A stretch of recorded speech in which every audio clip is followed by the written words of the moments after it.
Hey guys, how you doing? This is Art Scott, and I'm here with some exciting news for all of my fellow teachers at Germantown High School.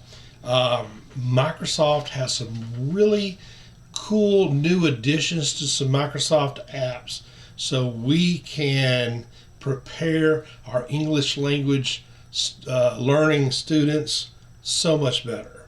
All right, there's two things I'm going to show you today. One is where you can record a PowerPoint and it will convert into the captions in the language that our learners need. Now, you can do this live as you're teaching a lesson, or you can do it in recording mode. Either way. So that's the first thing I'm going to show you.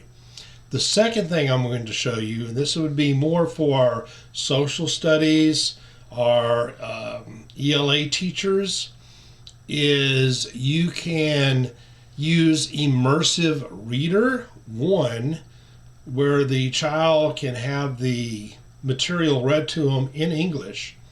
But the other neat thing you can do in Word, and you could probably do it in some other apps, is Microsoft Translate, where you can translate a passage of text into the language of the particular English ELL student.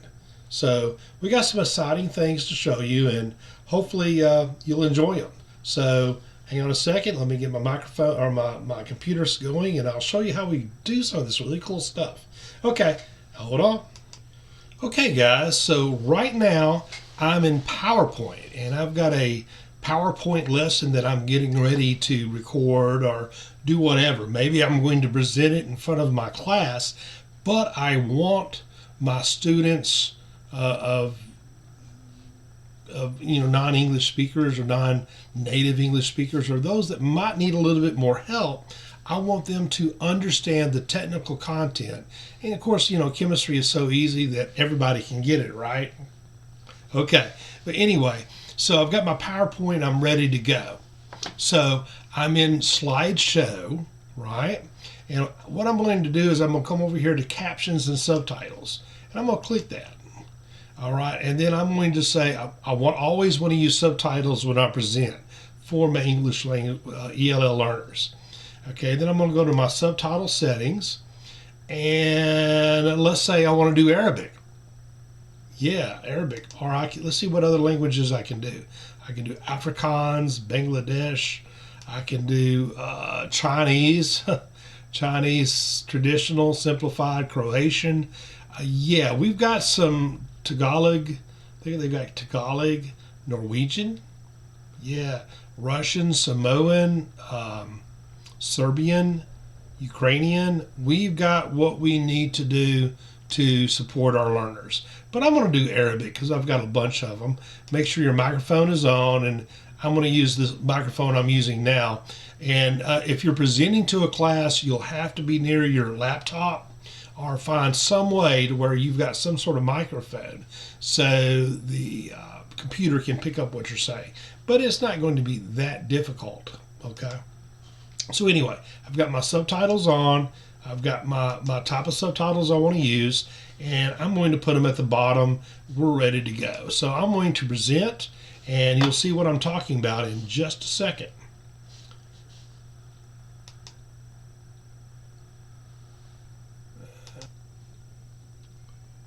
So now I went into presenting mode, and hopefully you'll be able to see what we're talking about. And you can see on the screen now that the Arabic is showing up. So, this lesson is on Avogadro's number, or the mole, those little things that scurry around. No, not that type of mole. We're going to learn about another type of mole. So, if you remember from about the first lesson or two, we talked about the atomic mass of the atom. And it's equal to what? The number of protons plus the number of neutrons in the atom. That's where all the mass is of the atom. And we can find that on the periodic table, of course, by looking at the top number. We call that the atomic number, or the Z number. All right. Then, of course, we got the name of the element. Then we have the atomic mass, 12.01, and that is in atomic mass units. All right. Again, the SI unit for the atomic mass is AMU, atomic mass unit. So carbon-12 would have 6 protons and 6 neutrons. Remember 8-man. The atomic number equals the protons equal the number of electrons in a neutral atom. And then, of course, man, mass number minus atomic number equal neutrons. Again, what is 1 AMU? By definition, 1 AMU is equal to 1/12 the mass of a carbon-12 isotope, or about the mass of 1 proton or 1 neutron. So it would be really cool if I could measure the mass of 1 atom in the lab, right? We could put it on a balance and we'd know exactly what it was. We can't do that because it's on the nanoscale. So we know that a single atom has a very small mass. And I think you guys get what we're trying to do here. And you guys get what we're doing. As you see, as I continue to talk, the Arabic, or the language, continues to print on the screen where my ELL learner can see it. Are they still having to do English? Yes, but they're able to understand a little bit more of what we're saying, and they're just not lost as a goose. So this is an awesome tool that we can use to help our little, well, they're not little, our red devils, okay, as they become more accustomed to the language, okay?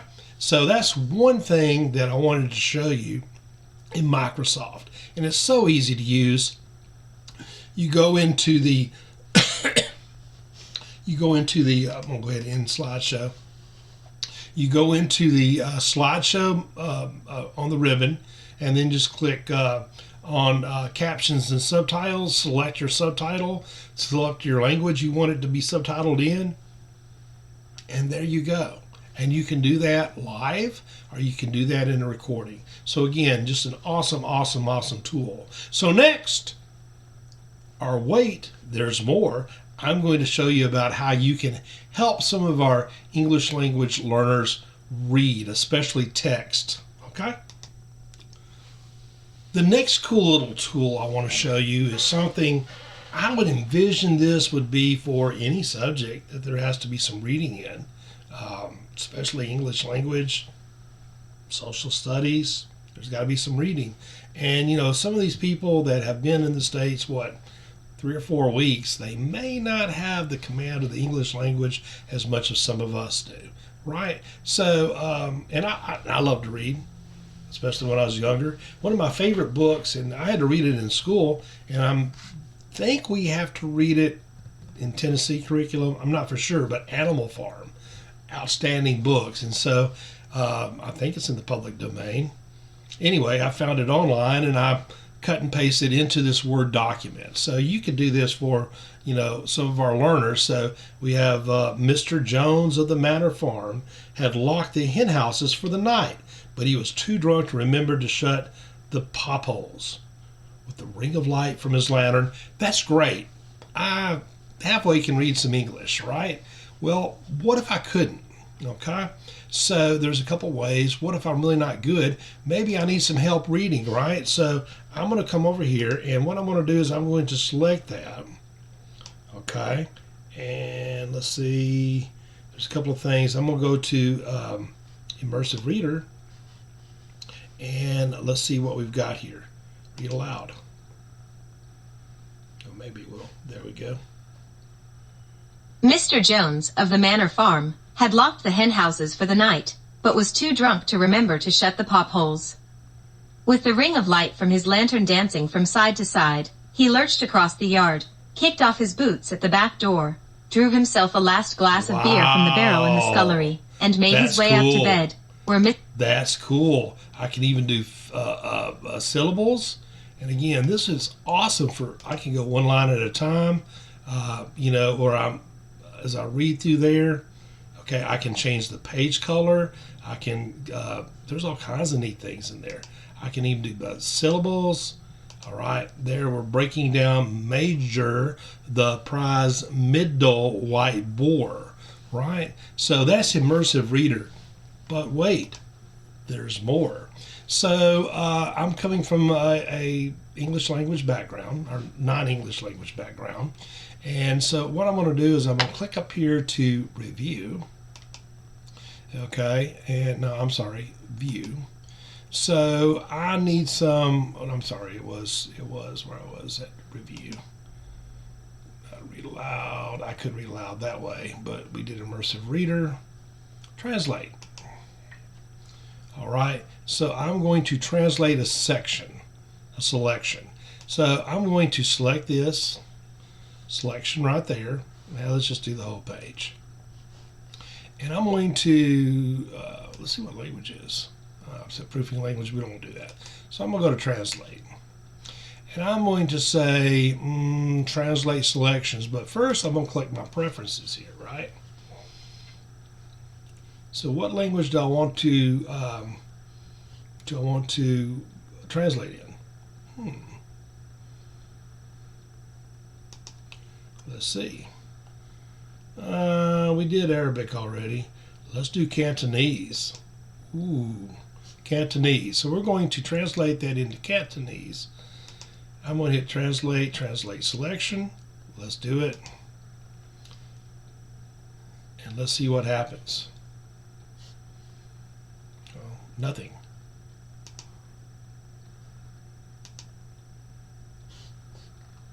I did it.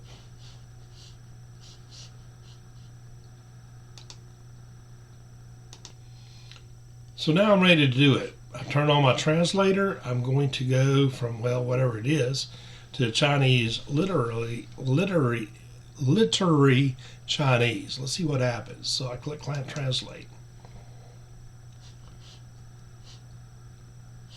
So I got a little, well, I didn't have my cursor on the wrong one. So let's hit translate. Oh, let's see. Oh, so I don't read Chinese. Ooh. Let's try and do Japanese. So I've got this one. It's been translated into Japanese, or Cantonese, I'm sorry.